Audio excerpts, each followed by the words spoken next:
अक्सर हम सोचते हैं कि कुछ लोग अमीर कैसे बन जाते हैं, जबकि बाकी लोग दिन रात मेहनत करके भी बस संघर्ष ही करते रहते हैं। देखिए, इसका जवाब ना शायद हमारी नौकरी देखने के तरीके में ही छिपा है। आज हम रिच डैड पुअर डैड की एक बहुत ही पावरफुल सीख पर बात करेंगे, और वो है सीखने के लिए काम करना, सिर्फ पैसों के लिए नहीं। चलिए देखते हैं कि एक छोटी सी सोच किसी की भी फाइनेंशियल दुनिया को कैसे पलट सकती है।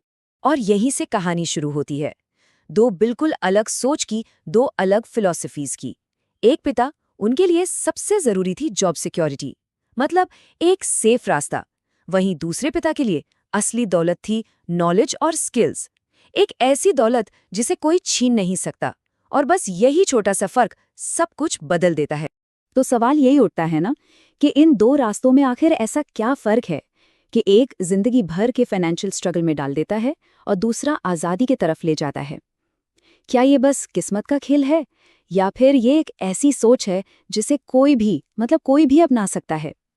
चलिए इसी गुत्थी को आज सुलझाते हैं। तो चलिए करियर और पैसे को लेकर इन दो बिल्कुल अलग-अलग नजरियों को जरा करीब से समझते हैं। एक रास्ता वो है जो ज्यादातर लोग चुनते हैं, बिल्कुल ट्रेडिशनल। और दूसरा रास्ता जिस पर लोग कम चलते हैं, लेकिन मजे की बात यह है कि वही रास्ता फाइनेंशियल फ्रीडम की ओर ले जाता है। यहाँ जो सलाह दी गई है उसमें जमीन आसमान का फर्क है। देखिए, एक पिता क्या कहते हैं, खूब पढ़ो ताकि तुम्हें एक अच्छी कंपनी में नौकरी मिल सके, मतलब एक एम्प्लॉय बनो और पैसे के लिए अपना टाइम बेचो। वही दूसरे पिता कहते हैं, खूब पढ़ो ताकि तुम खरीदने के लिए एक अच्छी कंपनी ढूंढ सको, यानी मालिक बनो, ऐसी चीजें बनाओ, ऐसे एसेट्स बनाओ जो तब भी पैसा कमा कर दें जब आप काम नहीं भी कर रहे हों। तो अब आते हैं उस चीज पर जिसे ज्यादातर लोग सबसे सेफ मानते हैं, जॉब सिक्योरिटी। पर क्या ये सच में सेफ है, या ये एक तरह का जाल है? लेखक का तो यही मानना है कि जिसे हम सेफ्टी समझते हैं ना, वो असल में डर से बना एक वहम है। और लॉन्ग टर्म में देखा जाए तो शायद यही सबसे रिस्की रास्ता है। अरे ये वही ट्रेडिशनल रास्ता है, एक पक्की नौकरी, हर महीने सैलरी, कुछ फायदे। सुनने में कितना अच्छा लगता है ना, कितना आरामदायक। लेकिन ये हमें दूसरों पर डिपेंडेंट बना देता है। और ये पूरी सोच आती कहाँ से है? डर से। नौकरी जाने का डर, बिल ना भर पाने का डर। और यही डर हमें असली जोखिम लेने से रोकता है, हमें वो कीमती स्किल सीखने से रोकता है जो सच में हमें फाइनेंशियल फ्रीडम दिला सकते हैं। रिच डैड का तो नौकरी के लिए एक बड़ा मजेदार एक्रोनिम था। वो कहते थे, JOB का मतलब है जस्ट ओवर ब्रोक, मतलब बस इतना कमाना कि आप टूटे नहीं, बिल्स भरते रहें और अगले दिन फिर काम पर आ जाएं। लेकिन इतना कभी नहीं कमाना कि आप सच में अमीर बन सकें। ये एक ऐसा ट्रैप है जो बाहर से तो आरामदायक दिखता है, पर लंबे समय में बहुत भारी पड़ता है। और इसका सबसे अच्छा उदाहरण तो खुद लेखक के पढ़े लिखे पिता थे। वो अपनी फील्ड में हाईली स्पेशलाइज थे, मतलब एक्सपर्ट।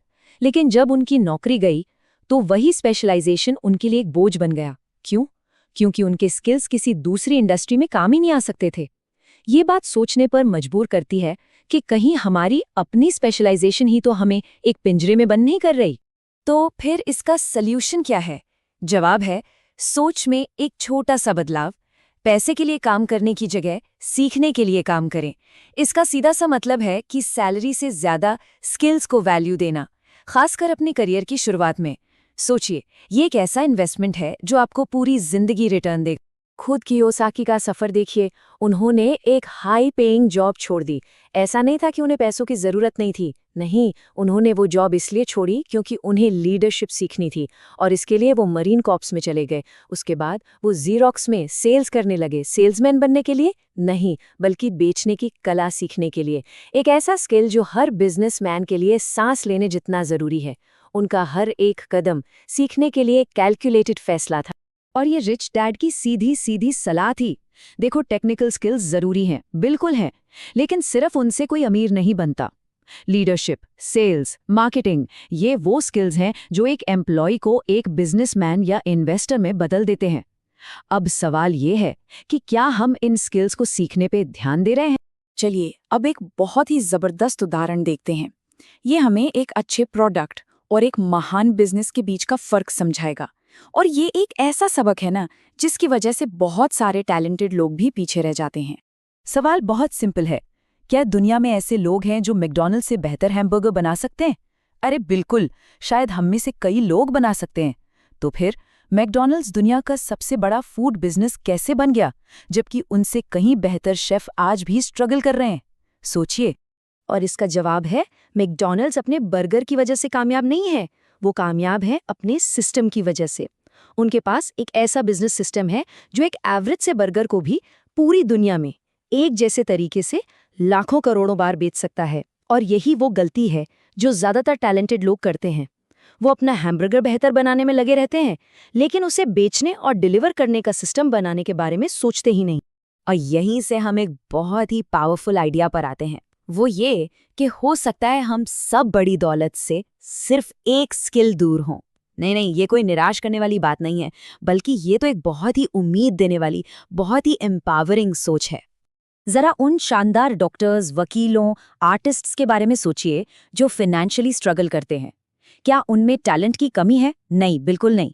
प्रॉब्लम यह है कि उन्हें बेचना नहीं आता, उन्हें मार्केटिंग नहीं आती। वो दुनिया का सबसे अच्छा हैमबर्गर तो बना सकते हैं, पर उसे दुनिया तक पहुंचा नहीं सकते। अक्सर यही वो स्किल्स हैं जो मिसिंग लिंक का काम करते हैं। सोचिए, अगर एक बेहतरीन राइटर सेल्स और मार्केटिंग सीख ले तो वो एक बेस्ट सेलिंग राइटर बन सकता है। अगर एक शानदार साइंटिस्ट बिजनेस सिस्टम को समझ ले तो वो एक कामयाब बिजनेसमैन बन सकता है। बस वो एक मिसिंग स्किल और पूरी कहानी बदल जाती है। और अब ये सवाल हम सबके सोचने के लिए है, वो कौन सा एक स्किल है जिसे अगर सीख लिया जाए तो वो हमारी आज की काबिलियत को कई गुना बढ़ा सकता है और फाइनेंशियल फ्रीडम का दरवाज़ा खोल सकता है? ये कोई हवाई सवाल नहीं है। उस एक स्किल को पहचानना, उसे सीखना और फिर देखना कि कैसे पूरी फाइनेंशियल पिक्चर बदल जाती है। क्योंकि जैसा रिच डैड ने सिखाया था, बात पैसों की नहीं है, बात उन स्किल्स की है जो पैसा बनाते हैं।